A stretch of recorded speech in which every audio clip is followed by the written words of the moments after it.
하나님의 은혜와 평강이 여러분 심령과 가정 가운데 늘 함께 하시기를 기원합니다. 맥스 루케이도 목사님이 지은 내 생애 최고의 축복 3장 16절이라는 책이 있습니다. 이 책은 요한복음 3장 16절 말씀에 담긴 구원의 비밀을 잘 풀어서 설명하신 책입니다. 독생자 예수를 이 땅에 보내실 만큼 세상을, 우리를 사랑하신 하나님의 그 마음, 그 사랑, 그리고 예수님을 믿기만 하면 영생을 우리에게 선물로 주셨는데 그 영생, 우리에게 주신 그 복, 사랑을 감사함으로 받는 성도들, 신앙인들의 삶을 잘 표현한 책입니다. 그 책에서 맥스 루케이도 목사님의 일화가 소개되어 있습니다. 목사님이 아내와 세 딸과 함께 브라질의 리우데자네이루라는 도시에서 오랫동안 사셨습니다. 목사님이 사셨던 지역은 북쪽 지역이고 임신한 사모님이 다녔던 병원은 남쪽 지역에 있습니다. 그래서 사모님이 병원 진료가 있을 때마다 이제 남쪽에 있는 병원을 찾아가는데 계속 헤매는 것입니다. 한 번도 바르게 찾아간 적이 없습니다. 이 길이 그 길 같고 그 길이 이 길 같고 계속 헛갈려서 계속 방황하는 그런 일들을 반복하게 됩니다. 그 도시가 300년 된 오래된 도시입니다. 그래서 도로가 굉장히 복잡합니다. 당시는 내비게이션이 없던 시절이기 때문에 방향을 잘 보고 길을 찾아가야 되는데 계속 반복돼서 실수하게 됐다는 것입니다. 그러던 어느 날 마침내 구세주가 나타났습니다. 바로 예수님이 나타나셨던 것입니다. 말 그대로 구원의 주가 되시는 예수님, 그리스도의 동상을 보게 된 것입니다. 그 동상은 그 도시에서 높은 언덕 위에 있는 해발 700m 산 위에 세워진 거대한 예수님의 동상이었습니다. 높이가 38m, 그리고 예수님의 양팔 길이가 30m, 그리고 얼굴만도 3m가 넘는 거대한 예수상이 그 도시 중심에 서 있습니다. 그래서 도시 어느 길이든지 어느 골목이든지 눈을 들면 볼 수 있는 예수님의 거대한 동상입니다. 그때부터 루케이도 목사님은 길을 잃으면 항상 그 예수님의 상을 바라보게 됩니다. 예수님을 바라보면 내가 지금 어느 방향에 있는지, 어느 위치에 있는지 가늠하게 되고 내가 가야 할 방향을 잡고 그 길을 향하여, 그 방향을 향하여 운전하며 가셨다는 것입니다. 그 책에서 목사님이 이런 이야기를 합니다. 예수님의 얼굴을 찾으면 내가 어느 곳에 있는지를 알게 되고 그 방향으로 갈 수 있습니다. 예수님을 만나면 내 인생의 길, 하나님이 기뻐하시는 길로 걸어갈 수 있다는 것입니다. 여러분 어떻습니까? 여러분은 언제 예수님을 바라보십니까? 신앙생활하면서 여러분들은 예수님의 얼굴을 언제 찾으십니까? 여러분은 어떻게 예수님과 동행하는 삶을 살고 계십니까? 주님이 내 안에, 내가 주님 안에 있습니다. 주님이 나와 함께 하심을 믿고 주님과 동행하는 신앙의 길을 걷고 계십니까? 오늘 본문은 예수님이 12살 때 부모님 마리아 요셉과 함께 예루살렘에 올라가 성전에서 유월절 절기를 지키는 그런 내용입니다. 유월절 절기를 지키고 내려오는 중에 마리아 요셉이 예수님을 잃어버렸습니다. 다시 예루살렘에 올라가 성전에서 예수님을 만나고 대화하는 장면이 오늘 본문의 말씀입니다. 이 말씀을 통해서 예수님과 동행하기를 원하는 우리들, 예수님과 동행하기 위하여 우리에게 필요한 신앙의 자세는 무엇일까? 오늘 말씀을 통하여 깨달음을 얻으시고 금년 한 해 예수님과 동행하는 삶, 남은 생에 예수님과 동행하며 하나님의 은혜 가운데 믿음의 길을 잘 걸어가는 저와 여러분들 되시기를 주님의 이름으로 기원합니다. 본문 41절 말씀 제가 봉독하겠습니다. 그의 부모가 해마다 유월절이 되면 예루살렘으로 가더니 42절 함께 봉독합니다. 예수께서 12살 되었을 때에 그들이 이 절기의 관례를 따라 올라갔다가, 오늘 예수님이 12살 때에 있었던 일화를 소개하는 것입니다. 여러분 아시는 것처럼 복음서에 예수님이 탄생하셨을 때의 기록은 여러 복음서마다 기록하고 있습니다. 예수님이 베들레헴 마구간 말구에 태어나셨다. 그 탄생의 그 여러 가지 일들을 성경은 기록하고 있습니다.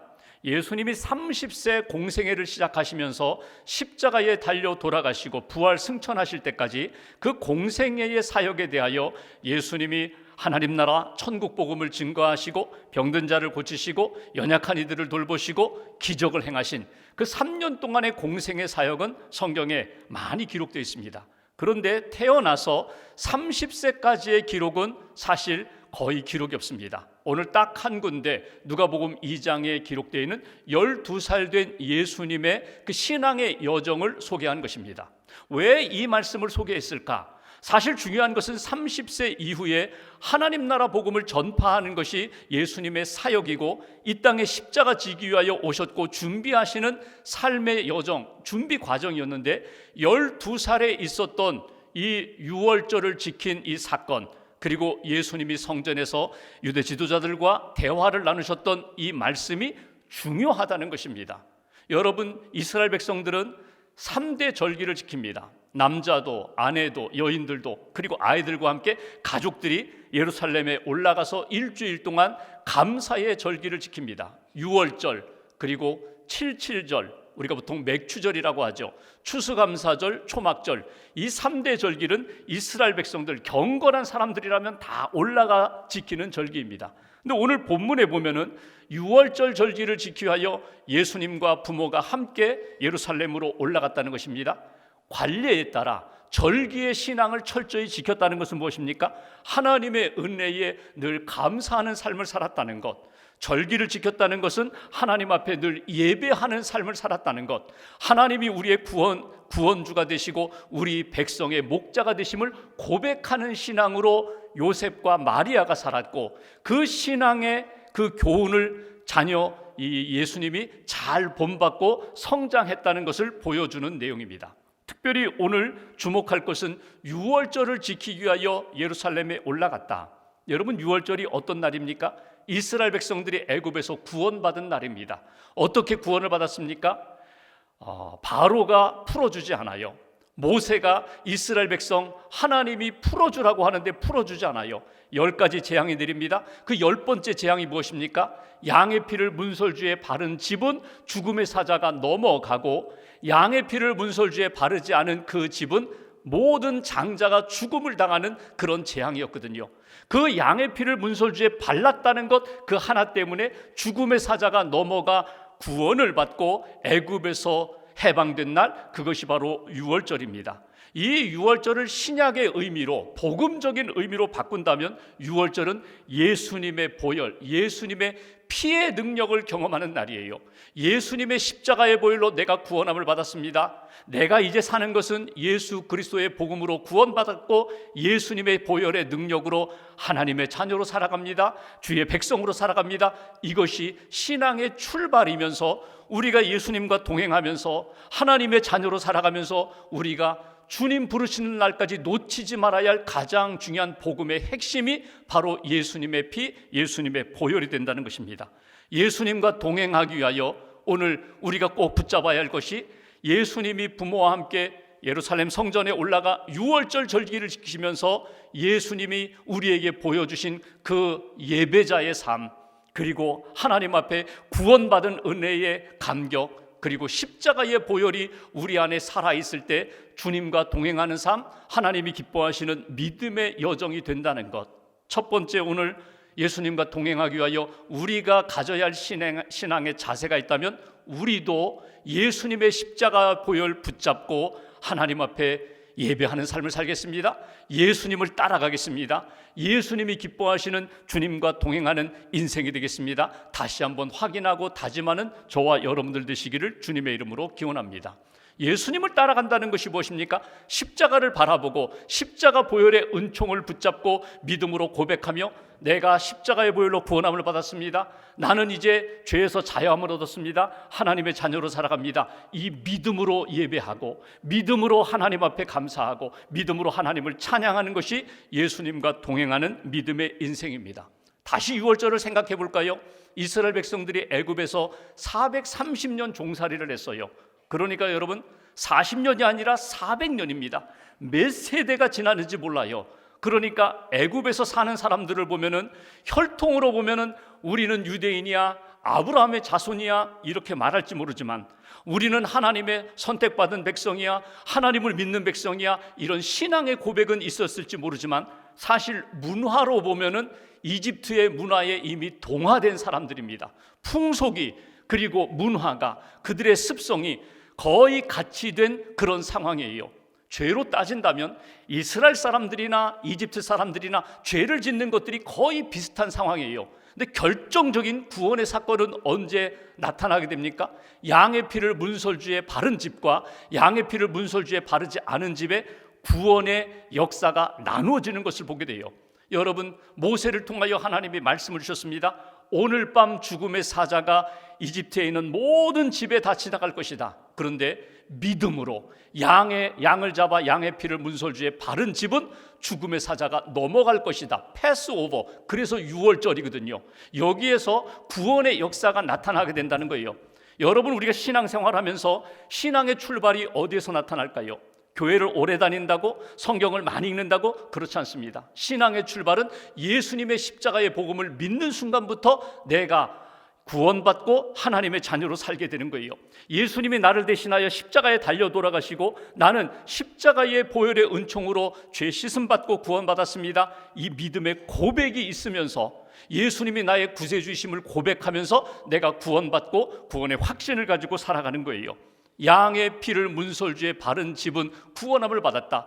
우리가 십자가를 바라볼 때마다 나는 십자가의 보혈로 구원함 받았습니다. 예배 드릴 때마다 십자가를 바라보면서 나를 구원하신 예수님, 나를 사랑하신 예수님의 은혜로 내가 여기까지 왔습니다 고백하며 감사하는 믿음의 인생, 이것이 예수님을 따라가는 인생, 예수님과 동행하는 믿음의 인생이 된다는 것입니다. 6월절을 지키면서 하나님의 구원에 감사했던 것처럼 예배드릴 드릴 때마다 십자가를 바라보면서 주님의 은혜로 내가 살아갑니다. 십자가의 보혈 은총으로 오늘도 예배합니다. 주님 함께해 주옵소서, 동행해 주옵소서, 주님 따라가겠습니다. 이 믿음의 고백으로 주님과 동행하는 저와 여러분들 되시기를 주님의 이름으로 기원합니다. 두 번째로 43절 이하를 보실까요? 제가 43절 그 날들을 마치고 6월절 절기를 지켰습니다. 7일 동안 예루살렘 성전에 있던 그들이 각자 고향으로 돌아갑니다. 한참 돌아가는데 그 부모는 나사렛으로 돌아가는데 예수는 예루살렘에 그대로 머무셨다는 것입니다. 44절 동행 중에 있는 줄로 생각하고 마리아와 요셉이 착각한 것입니다. 당연히 내려오겠지. 당연히 고향 집이 있는 나사렛으로 지금 내려오고 있을 거야. 그렇게 생각하고 가는데 하루길이 지나서 예수님이 함께하고 있지 않다는 것을 발견하게 됩니다. 여러분, 북쪽 나사렛과 남쪽 예루살렘은 150km 정도의 거리입니다. 그러니까 3, 4일을 꼬박 걸어야 가는 거리입니다. 하루길을 내려왔어요. 고향 집으로 내려오다가 보니까 예수님이 없어진 것을 발견하게 됩니다. 그래서 마리아와 요셉이 어떻게 했다고요? 45절에 보시면 예수님을 찾기 위하여 예루살렘으로 다시금 돌아갔다. 방향을 바꿨어요. 지금 내려가던 길에서 돌아서서 다시금 예루살렘으로 돌아갔다는 것입니다. 46절에 사흘 후에 성전에서 예수님을 만났다. 이 말씀을 주목해 보십시오. 돌이 켰다, 방향을 전환했다, 그리고 예수님이 계신 곳 그 성전에 가서 예수님을 만나게 되었다는 것입니다. 48절에 보시면 마리아 요셉이 예수님을 보고 깜짝 놀라서 마리아가 예수님께 질문을 합니다. 아이야, 어찌하여 우리에게 이렇게 하였느냐? 우리가 근심하여 너를 찾았노라. 그때 예수님이 마리아에게 요셉에게 하셨던 말씀 49절 함께 봉독합니다. 예수께서 이르시되 어찌하여 나를 찾으셨나이까? 내가 내 아버지 집에 있어야 될 줄을 알지 못하셨나이까 하시니. 여기 보시면 예수님이 자기 정체성을 드러내세요. 어머니, 제가 누구입니까? 제가 하나님의 아들입니다. 어머니, 성령으로 잉태하셨잖아요. 아버지 요셉, 어머니가 성령으로 잉태하여 나를 이 땅에 태어나게 하신 것 아시잖아요. 자기의 정체성을 드러내세요. 내가 하나님의 아들이요 나의 아버지는 하나님이십니다. 내가 내 아버지 집에 성전에 있어야 할 줄을 왜 알지 못하셨습니까? 여러분, 이 얘기는 뭐예요? 내가 이 땅에 와서 해야 할 일은 하나님의 구원 역사를 이루기 위하여 이 땅에 왔습니다. 나는 하나님의 아들로 이 땅에 왔습니다. 내가 성전에서 아버지 집에 있는 것 당연한 일입니다. 이렇게 말씀하시는 예수님의 말씀을 듣게 됩니다. 여기서 한 가지 우리가 이런 생각을 하게 됩니다. 그렇다면 마리아와 요셉이 왜 예수님을 잃어버렸을까? 예수님을 잃어버린 이유가 무엇일까? 여러 가지 우리가 추측해 볼 수 있지만 먼저는 분주함 때문에. 여러분, 예루살렘에 올라가는 길도 사나흘 걸려요. 예루살렘의 당시에 유월절 절기가 되면 유대인의 가장 큰 절기인데 보통 그 작은 도시에 200만 명, 많으면 300만 명이 유월절을 지키기 위하여 흩어졌던 백성들이 모였다고 해요. 그러니까 발 디딜 틈도 없어요. 그렇게 일주일 동안 예루살렘에서 성전에서 유월절 절기를 지키고 바쁘게 또 고향으로 내려가는 거예요. 올라가는 길, 7일 동안 절기를 지키는 일, 그리고 고향으로 다시금 내려가는 일, 너무나 바빠요. 바쁜 것 때문에 몸은 갔는데 이 바쁜 것 때문에 소중한 것들을 잃어버리게 되었다는 거예요. 여러분, 우리가 그럴 때가 많아요. 바쁘다는 것 때문에 당연히 있어야 되는 것, 정말 소중한 것, 그거 놓치고 잃어버린 경우가 적지 않다는 거예요. 신앙생활하면서 예수님 붙잡아야 되는데, 말씀 붙잡아야 되는데 열심히 신앙생활하면서 어느 순간에 보니까 예수로 시작했다 나중에 예수님 놓치고 나만 붙잡고 사는 그런 실수를 할 때가 적지 않다는 거예요. 분주함 때문에 예수님 놓칠 수 있다. 또 하나, 여기 무관심 때문에. 결국 여러분, 예수님께 관심을 둬야 되는데 세상에 사람들에게 관심을 둬요. 내게 이익되는 것에, 내게 도움되는 것에 관심을 갖다 보니까 정말 중요한 것들, 가장 중요한 것들을 놓칠 때가 있다는 거예요. 또 하나 더 생각해 볼 것은 나 중심적인 생각 때문에. 내가 가면 당연히 예수님 따라오겠지. 마리아 요셉이 앞에 가면 당연히 예수님이 뒤에 따라오겠지. 그러니까 나 중심적인 생각, 결국은 교만한 생각. 내가 앞서가면 예수님 따라오겠지라는 생각으로 결국 예수님을 놓치게 되는 모습을 보게 됩니다. 그런데 더 중요한 것은 잃어버린 예수님을 마리아 요셉은 어떻게 찾게 되었다고요? 오늘 다시금 예루살렘으로 방향을 바꾸고 예루살렘 성전에 가서 예수님 계신 곳, 그곳에 가서야 예수님을 만날 수 있었다. 여기서 우리가 두 번째 메시지를 찾게 됩니다. 그것은 우리가 주님과 동행하면서 살다가 어느 순간 예수님을 잃어버렸어요. 가장 소중한 믿음을 잃어버렸어요. 그때 우리가 다시금 회복될 수 있는 길은 무엇일까? 예수님 계신 그곳으로 돌아와야 한다는 거예요. 예수님 계신 곳으로 돌아와 예수님을 만날 때에 다시금 예수님의 은혜 가운데 예수님과 동행하는 삶을 살게 될 것이다. 여러분, 길을 잃고 방황했을 때 방향 전환이 왜 중요합니까? 방향 전환은 다른 말로 표현하면 회개하는 거예요. 하나님, 내가 잘못된 길을 걸어갔습니다. 하나님을 떠났습니다. 하나님을 등졌습니다. 이제 제가 방향을 바꿔 예수님께로 가겠습니다. 하나님께로 가겠습니다. 이게 회개예요. 그리고 주님께 돌아와 주님 계신 곳을 찾아 예루살렘 성전에서 만났던 마리아 요셉처럼 우리도 예수님 잃어버렸을 때 다시금 돌아와야 된다는 거예요. 어디로? 주님 계신 곳으로.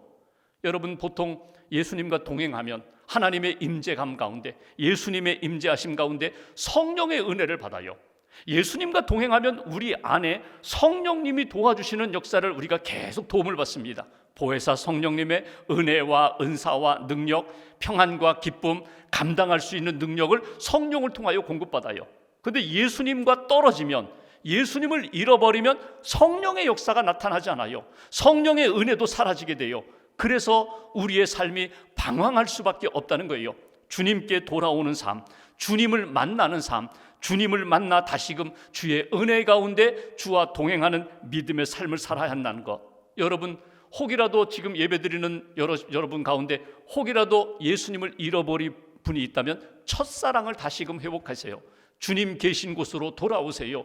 주님 계신 곳이 어디입니까? 여러분, 교회입니다. 교회는 예배당 건물이 아니에요. 교회는 예수 그리스도가 머리가 되시는 믿음의 공동체입니다. 예수님이 계십니다. 말씀이 있습니다. 성령의 역사가 있습니다. 예수님이 계시고 말씀이 있고 성령이 있는 그곳으로 돌아올 때만이 예수님을 만나고 다시 예수님과 동행하는 믿음의 인생을 살아갈 수 있다는 거예요.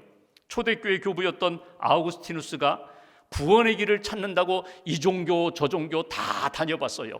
어머니 모니카는 아들을 위하여 계속 기도하는데 아들은 방탕하게 방황하면서 그렇게 살았어요. 그러다가 마침내 성경 말씀을 통해서 교회에서 예수님을 만나게 됩니다. 그렇게 예수님을 만난 다음에 그가 자신 있게 하는 이야기가 있어요. 교회 밖에는 구원이 없습니다. 교회 밖에는 구원이 없다는 얘기가 뭐예요? 예수님 밖에서는 구원이 없습니다. 예수님의 은혜, 예수님의 말씀, 예수님의 영, 성령님이 계신 곳 외에는 구원의 역사가 없습니다. 교회가 예수님을 만날 수 있는 곳입니다. 그의 고백록을 보면 그는 이렇게 얘기합니다. 내가 이제야 엄마 품에 안긴 것 같은 평안을 누립니다. 예수 안에 있을 때, 예수님과 함께 할 때에, 예수님과 동행할 때 진정한 평안을 누리게 된다. 오늘 말씀을 통하여 예수님 만나야 합니다. 예수님과 동행해야 합니다. 잃어버리면 예수님을 찾아야 합니다. 회복되어야 합니다. 그때에만이 하나님이 기뻐하시는 풍성한 생명의 삶을 살아갈 수 있다. 마지막 한 가지를 더 보면 51절 말씀 보실까요? 예수님이 마리아 요셉과 함께 고향으로 내려가셨습니다. 51절, 예수께서 함께 내려가사 나사렛에 이르러 순종하여 받드시더라. 그 어머니는 이 모든 말을 마음에 두니라. 예수님이 고향에 내려가셔서 지금 12살입니다. 예수님이 이렇게 성전에서 말씀하셨잖아요. 내 아버지는 하나님이십니다. 나는 하나님의 아들입니다. 내 집은 성전입니다. 그런데 고향으로 내려오신 다음에도 여전히 아버지 어머니, 육신의 어머니 마리아, 육신의 아버지 요셉에 대하여 내 아버지 어머니가 아니십니다. 나는 이제 하나님의 아들입니다. 나는 구세주입니다. 나는 이제 내 뜻대로 살겠습니다. 하나님 뜻대로 살겠습니다. 이렇게 말하지 않고 하나님의 뜻이 무엇인지를 깨닫고 하나님이 하나님의 구원의 때 30세에 이르기까지 어머니 마리아, 아버지 요셉에게 순종하여 받들었다는 것입니다. 이게 하나님의 뜻이다.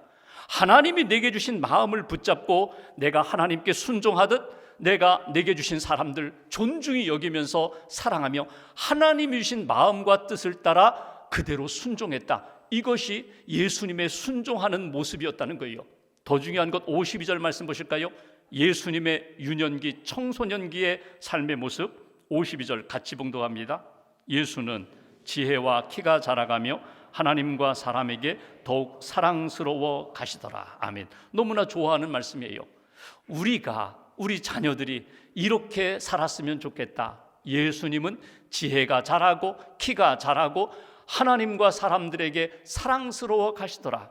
지혜가 자랐다는 것 지성도 됩니다. 그리고 영성도 됩니다. 하나님이 주신 지혜가 점점 풍성해졌다는 거예요. 키가 자랐다, 몸이 건강해졌다는 거예요. 몸이 잘 성장했다는 거예요. 하나님에게 사랑을 받고 하나님을 사랑했다는 것 영성입니다.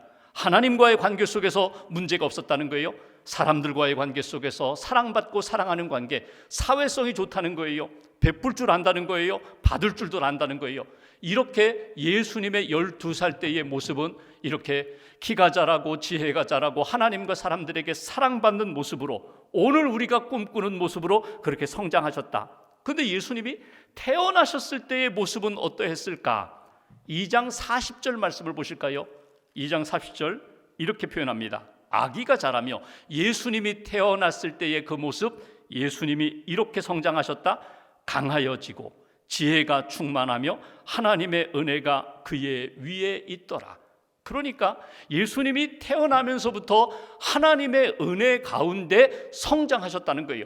하나님이 은혜를 주셔서 지혜가 자라고 키가 자라고 하나님과 사람들에게 사랑받는 존재로 성장하셨고 12살의 모습도 그렇고 오늘 예수님이 30세의 공생애를 시작하실 때에도 변함없이 지혜가 풍성했고 사랑이 풍성했고 은혜가 넘치는 삶을 사셨다.